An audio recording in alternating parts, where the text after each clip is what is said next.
Hi hello. അപ്പോൾ ഗൗരിശങ്കരത്തിൻ്റെ എല്ലാ പ്രിയപ്പെട്ട പ്രേക്ഷകർക്കും മെട്രോ സ്റ്റാറിലേക്ക് സ്വാഗതം. അപ്പോൾ എന്തായാലും നമ്മുടെ ഗൗരിശങ്കരത്തിൻ്റെ കഥയിൽ ഭയങ്കര സംഘർഷഭരിത നിമിഷങ്ങളിലൂടെയാണ് മുന്നോട്ട് പോയിക്കൊണ്ടിരിക്കുന്നത്.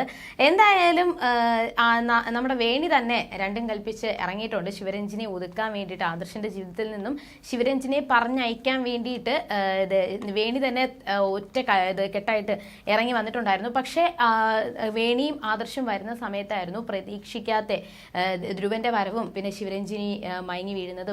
അങ്ങനെ നമ്മൾ ഇന്ന് പ്രതീക്ഷിക്കാത്ത പല സംഭവങ്ങളും നമ്മുടെ ശിവരഞ്ജിനിയുടെയും വേണിയുടെയും ആദർശിന്റെയും ജീവിതത്തിൽ സംഭവിക്കാൻ പോവുകയാണ്. ഇതോടുകൂടി ആദർശിന്റെ ജീവന് അപകടവും സംഭവിക്കാൻ പോവുകയാണ്. പിന്നെ എന്തൊക്കെയായിരിക്കും സംഭവിക്കാൻ പോകുന്നത് എന്ന് നമുക്ക് നോക്കാം. അതിനു മുൻപ് ആദ്യമായിട്ടാണ് ഈ ചാനൽ കാണുന്നതെങ്കിൽ തീർച്ചയായിട്ടും സബ്സ്ക്രൈബ് ചെയ്യുക. അപ്പോൾ ഞങ്ങളെടുത്ത പുതിയ സീരിയൽ റിവ്യൂ വീഡിയോസ് എല്ലാം നിങ്ങൾക്ക് ലഭിക്കുന്നതായിരിക്കും. അപ്പോൾ ഭയങ്കര ഒരു സങ്കടത്തിലൂടെയാണ് വേണി വന്നത്. എന്തായാലും ആദർശിന്റെ ജീവിതത്തിൽ നിന്നും ശിവരഞ്ജിനെ കാര്യങ്ങൾ പറഞ്ഞ് മനസ്സിലാക്കി പറഞ്ഞു വിട്ടിട്ട് നമുക്ക് സന്തോഷത്തോടെ ഒരു ജീവിതം തുടങ്ങണം എന്നൊക്കെ ഒരു ലക്ഷ്യത്തോടു കൂടിയാണ് വേണി വരുന്നത്. അങ്ങനെ വേണി വരുമ്പോഴത്തേക്കും ധ്രുവന്റെ കൂട്ടാളികൾ ധ്രുവനെ കാര്യം വിളിച്ച് പറയുന്നുണ്ട്. ഇങ്ങനെ വേണിയും ആദർശം വന്നിട്ടുണ്ടെന്നും അപ്പോൾ എത്രയും പെട്ടെന്ന് അവിടെ നിന്ന് എസ്കേപ്പ് ആയിക്കോണം എന്ന് പറഞ്ഞിട്ടാണ് കോൾ വെക്കുന്നത്. ഇതിന്റെ പിറകെയാണ് വേണി വരുന്നത് കാണുന്നത്. അപ്പോൾ വേണി വന്ന ഉടനെ തന്നെ നോക്കുമ്പോൾ ശിവരഞ്ജിനി അവിടെ മയങ്ങി കിടക്കുന്നതാണ് കാണുന്നത്. അപ്പോൾ എന്ത് പറ്റി, ഇവള് കിടന്ന് ഉറങ്ങുന്നതാണോ എന്ന് പറഞ്ഞ് ഒരുപാട് വട്ടം വിളിക്കുന്നുണ്ട്. അങ്ങനെ വിളിക്കുമ്പോഴത്തേക്കും ശിവരഞ്ജിനി ഒന്നും വിളി കേൾക്കാതെ കിടക്കുവാണ്. അപ്പോൾ ഇനി എന്ത് സംഭവിച്ചു എന്ന് ആലോചിച്ച് ഒന്നും അറിയാതെ പേടിച്ച് വേണി ആദർശനെ വിളിക്കുകയും അങ്ങനെ ആദർശനോട് പറയുന്നുണ്ട്, ഇങ്ങനെ ശിവരഞ്ജിനി മയങ്ങി കിടക്കുവാണ്, എന്ത് സംഭവിച്ചു എന്ന് എനിക്കറിയത്തില്ല, എത്രയും പെട്ടെന്ന് ആദർശേട്ടൻ വരാൻ പറയുന്നുണ്ട്. അങ്ങനെ ആദർശം ഓടി വരുവാണ്. ഈ ഗ്യാപ്പിൽ എങ്ങനെയെങ്കിലും ധ്രുവൻ രക്ഷപ്പെടാൻ വേണ്ടിയിട്ട് ശ്രമിച്ച് പുറത്തോട്ട് ഇറങ്ങുന്ന സമയത്താണ് ആദർശ് അവിടെ നിന്ന് ഓടി വരുന്നത് കാണുന്നത്. അപ്പോൾ എന്തായാലും ഈ ഒരു ഗ്യാപ്പിൽ എന്തായാലും പോകാൻ പറ്റത്തില്ല. എന്നാൽ ആദർശ് എന്നെ കാണും എന്ന് ധ്രുവൻ ഉറപ്പായി. അതുകൊണ്ട് തന്നെ ധ്രുവൻ തിരിച്ച് ഓടി റൂമിലോട്ട് കയറി മറയുവാണ്. ഈ സമയത്ത് ആദർശ് വന്ന് നോക്കുമ്പോൾ ശിവരഞ്ജിനി മയങ്ങി കിടക്കുന്നുണ്ട്. അങ്ങനെ ഒരു ജഗ്ഗില് വെള്ളം എടുത്ത് മുഖത്ത് നല്ലതുപോലെ തളിച്ചതിന് ശേഷം കണ്ണ് തുറക്കാൻ വേണ്ടി പറയുന്നുണ്ട്. അങ്ങനെ രഞ്ജിനി കണ്ണ് തുറക്കുന്നില്ല. അങ്ങനെ വേണി കുറച്ച് വെള്ളം കൂടി എടുത്ത് ഒഴിച്ച് രഞ്ജിനി കണ്ണ് തുറന്നു. കണ്ണ് തുറന്നപ്പോൾ ആദർശനെ കണ്ടു. ആദർശനെ കണ്ട ഉടനെ തന്നെ കെട്ടിപ്പിടിക്കുകയാണ്. അപ്പോൾ വേണിക്ക് ഇത് കണ്ടപ്പോൾ ഒരുപാട് ദേഷ്യം വന്നു. അങ്ങനെ ആദർശ് ചോദിക്കുന്നുണ്ട്, എന്താ സംഭവം, എന്താ സംഭവിച്ചത്, നീ എന്താ ഇങ്ങനെ മയങ്ങി കിടക്കുന്നത് എന്ന് ചോദിച്ചപ്പോൾ തന്നെ നമ്മുടെ ശിവരഞ്ജിനി പറഞ്ഞത്, ഞാൻ പ്രേതത്തെ കണ്ടു, ഞാൻ ഇവിടെ പ്രേതത്തെ കണ്ടു, പ്രേതത്തെ കണ്ടതിന് ശേഷമാണ് ഞാൻ മയങ്ങി വീണതെന്നും ഞാൻ പറയുന്നത് നിങ്ങൾ വിശ്വസിക്കുമോ എന്ന് എനിക്ക് അറിയത്തില്ല, പക്ഷെ ഞാൻ പ്രേതത്തെ കണ്ടു എന്ന് തന്നെ ശിവരഞ്ജിനി അവിടെ പറഞ്ഞുകൊണ്ടിരിക്കുകയാണ്. അപ്പോൾ എന്താ സംഭവം എന്ന് അറിയാതെ അങ്ങോട്ടും ഇങ്ങോട്ടും വേണിയും ആദർശും ഓരോ കാര്യങ്ങൾ പറയുന്നുണ്ട്. നീ ഇത് ചിന്തിച്ചു കൂട്ടുന്നതൊന്നും ശരിയല്ല, പ്രേതമൊന്നും ഇല്ല, അതൊന്നും വെറും വിദ്യ മാത്രമാണ്, നിനക്ക് തോന്നലാണ്, നിനക്കിപ്പോൾ ഹോസ്പിറ്റലിൽ കൊണ്ടുപോകാൻ സമയമായി എന്നൊക്കെ വേണി രഞ്ജിനിയെ കുറിച്ച് കുറ്റം പറഞ്ഞ് സംസാരിക്കുന്നുണ്ട്. പക്ഷെ രഞ്ജിനി ഇതൊക്കെ കേട്ടിട്ടും പറയുന്നുണ്ട്, ഞാൻ യഥാർത്ഥത്തിൽ പ്രേതത്തെ കണ്ടുവെന്നും ഞാൻ മുമ്പ് പറഞ്ഞിട്ടില്ലായിരുന്നു എനിക്കൊരു പ്രണയം ഉണ്ടായിരുന്നു എന്ന്. പക്ഷേ ഞാൻ ഒരു കാര്യം ആദർശേട്ടനോട് പറയാൻ വിട്ടുപോയി.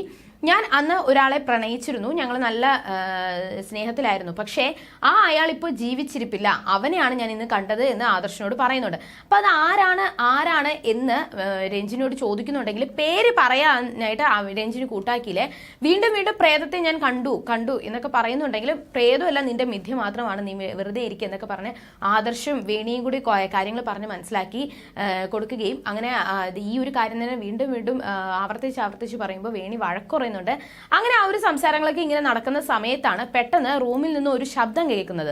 കാരണം ധ്രുവന് ഇനി എന്തായാലും രക്ഷപ്പെടാനും സാധിക്കത്തില്ല, പക്ഷെ ഈ ഒരു വീടിനുള്ളിൽ എല്ലാം പ്രേതമുണ്ട് എന്നാണ് രഞ്ജിനി പറയുന്നത്. അപ്പൊ എന്താണ് സംഭവം എന്ന് നോക്കാൻ വേണ്ടിയിട്ട് അവരും തയ്യാറെടുക്കുകയാണ്.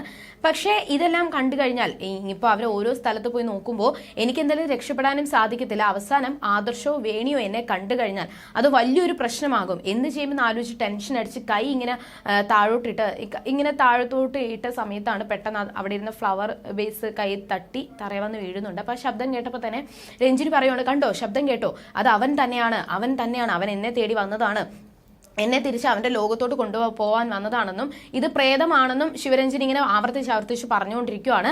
അങ്ങനെ അവര് ആ ഒരു ശബ്ദം കേട്ട റൂമിലോട്ട് പോയി നോക്കാൻ വേണ്ടി പോകുവാണ്.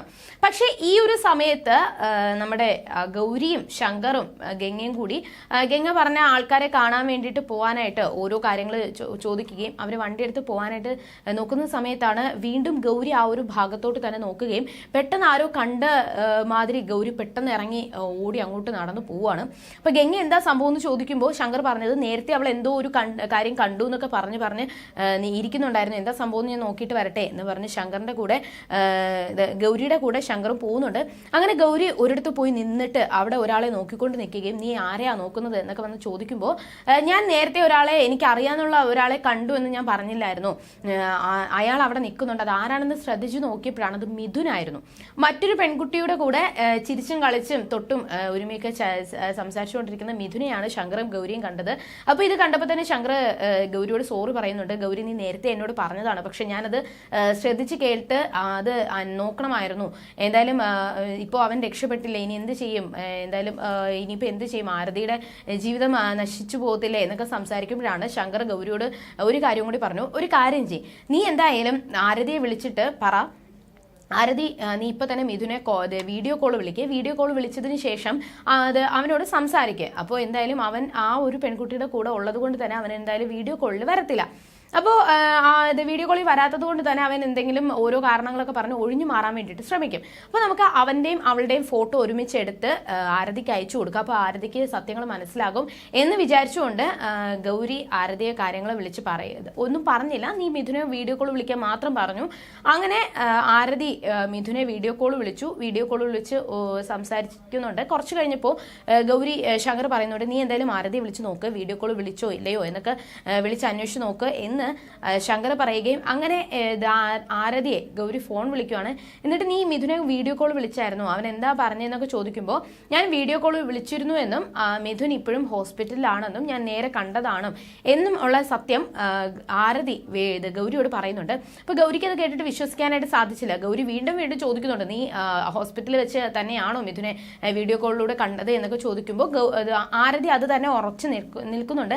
എന്നിട്ട് ആരതി ചോദിച്ചു, ചേച്ചി എന്താ പെട്ടെന്ന് ഇങ്ങനെ ചോദിക്കാൻ കാരണം, അല്ലെങ്കിൽ മിഥുനെ വിളിക്കാൻ പറയാനുള്ള കാരണം എന്താണ്, ചേച്ചി തെളിച്ച് പറയാം എന്താ സംഭവം എന്ന് ചോദിക്കുമ്പോൾ എനിക്കിപ്പോൾ എന്തായാലും നിന്നോട് ഒരു സത്യവും പറയാനായിട്ട് പറ്റത്തില്ല, പക്ഷേ നമ്മൾ വിചാരിക്കുന്ന പോലെയല്ല ആൾക്കാർ, എന്തായാലും എനിക്ക് ഒരു തെളിവുമില്ലാതെ നിന്നോട് ആ ഒരു കാര്യം പറയാനായിട്ട് സാധിക്കത്തില്ല, പക്ഷെ തെളിവുകൾ ഉള്ളപ്പോൾ ഞാൻ നിന്നോട് ആ ഒരു കാര്യം പറയും, അതുവരെ നീ ഒന്ന് സഹിക്കുക എന്ന് പറഞ്ഞിട്ട് ഗൗരി കോൾ വെക്കുന്നുണ്ട്. പിന്നെ എന്തൊക്കെ അവിടെ വെച്ചാണ് ഇന്നത്തെ കഥ അവസാനിക്കുന്നത്. അപ്പോൾ ഇനി എന്തൊക്കെയായിരിക്കും സംഭവിക്കാൻ പോകുന്നത്, എന്തായാലും ശിവരഞ്ജിനിയെ തേടിപ്പോയ ആദർശനും വേണിക്കും അവിടെ മറ്റൊരു ശബ്ദം കേട്ട് അവർ അങ്ങോട്ട് പോകാനായിട്ട് നോക്കുവാണ്. പക്ഷെ ധ്രുവൻ ഇവരെ കണ്ടു കഴിഞ്ഞാൽ ഉറപ്പായിട്ടും ധ്രുവനും വേണിയും ആദർശനും തമ്മിൽ പരസ്പരം കണ്ടു കഴിഞ്ഞാൽ ഉറപ്പായിട്ടും ധ്രുവൻ ജീവിച്ചിരിപ്പുണ്ടെന്ന സത്യം പുറം ലോകം അറിയും. അത് ധ്രുവനും ആപത്താണ്. അപ്പോൾ അത് മറയ്ക്കാൻ വേണ്ടിയിട്ട് ഇനി ധ്രുവനായിട്ട് ഇനി എന്തെങ്കിലും വഴി കണ്ടുപിടിക്കുമോ, ഇനി ആദർശനും വേണിക്കും അവരുടെ ജീവിതം അപകടത്തിലോട്ടാണ് പോയിക്കൊണ്ടിരിക്കുന്നത്. പക്ഷെ ഈ ഒരു സമയത്ത് തൻ്റെ അനിയത്തിയുടെ ജീവിതം രക്ഷിക്കാൻ വേണ്ടിയിട്ടും ഗൗരിയും ശങ്കറും കൂടി ശ്രമിച്ചുകൊണ്ടിരിക്കുകയാണ്. അപ്പോൾ ഇനി എന്തൊക്കെയായിരിക്കും സംഭവിക്കാൻ പോകുന്നത് നമുക്ക് വരുന്ന ആളുകളിൽ കണ്ടറിയും. അതുവരെയും ബൈ.